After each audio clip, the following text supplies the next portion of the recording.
Here is your cleaned tutorial step by step. Step 1. Open Google and search for LOC Chrome extension. Click the result from the Chrome Web Store. Step 2.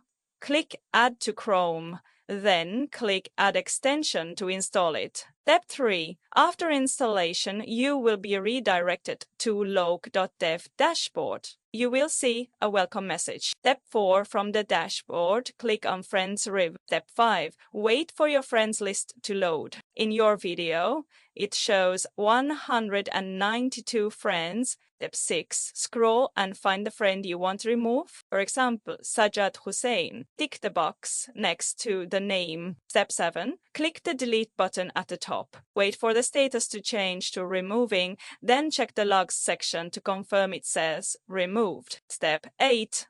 To verify, open that person's Facebook profile in a new tab. If you see the Add Friend button instead of Friends, the removal was successful. Mistakes I cleaned. I removed the long loading screens, the sleep mode pop-up, the random ad pop-up, and the extra scrolling.